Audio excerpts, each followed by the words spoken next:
Chapter 3. I started in on Winn-Dixie right away, trying to clean him up.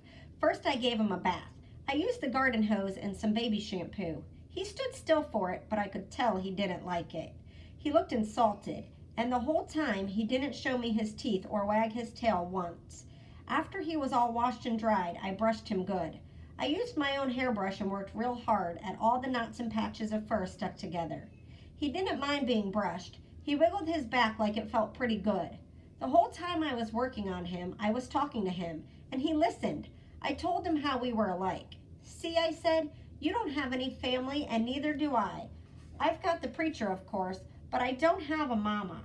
I mean, I have one, but I don't know where she is. She left when I was 3 years old. I can't hardly remember her, and I bet you don't remember your mama much either, so we're almost like orphans." Winn-Dixie looked straight at me when I said that to him, like he was feeling relieved to finally have somebody understand his situation. I nodded my head at him and went on talking. I don't even have any friends because I had to leave them all behind when we moved here from Whatley. Whatley's up north in Florida. Have you ever been to North Florida? Winn-Dixie looked down at the ground like he was trying to remember if he had.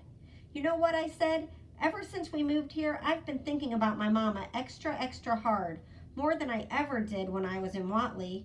Winn-Dixie twitched his ears and raised his eyebrows. "I think the preacher thinks about my mama all the time too. He's still in love with her, I know. That's because I heard the ladies at the church in Whatley talking about him. They said he's still hoping she'll come back, but he doesn't tell me that. He won't talk to me about her at all. I want to know more about her, but I'm afraid to ask the preacher. I'm afraid he'll get mad at me." Winn-Dixie looked at me hard, like he was trying to say something. "What?" I said. He stared at me. "You think I should make the preacher tell me about her?" Winn-Dixie looked at me so hard he sneezed. "I'll think about it," I said. When I was done working on him, Winn-Dixie looked a whole lot better. He still had his bald spots, but the fur that he did have cleaned up nice. It was all shiny and soft. You could still see his ribs, but I intended to feed him good, and that would take care of that. I couldn't do anything about his crooked yellow teeth because he got into a sneezing fit every time I started brushing them with my toothbrush, and I finally had to give up. But for the most part, he looked a whole lot better, and so I took him into the trailer and showed him to the preacher. "Daddy," I said. He said. He was working on a sermon and kind of muttering to himself. "Daddy, I wanted to show you the new Winn-Dixie." The preacher put down his pencil and rubbed his nose, and finally he looked up. "Well," he said, smiling real big at Winn-Dixie. "Well now, don't you look handsome?" Winn-Dixie smiled back at the preacher. He went over and put his head in the preacher's lap. "He smells nice too," said the preacher.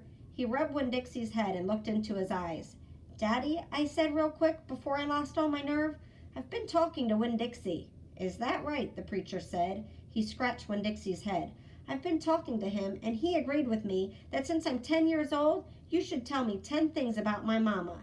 Just 10 things, that's all." The preacher stopped rubbing Winn-Dixie's head and held real still.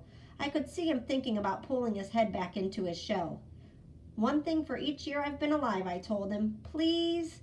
Winn-Dixie looked up at the preacher and kind of gave him a nudge with his nose. The preacher sighed. He said to Winn-Dixie, "I should have guessed you were going to be trouble." Then he looked at me. "Come on, Opal," he said. "Sit down and I will tell you 10 things about your mama."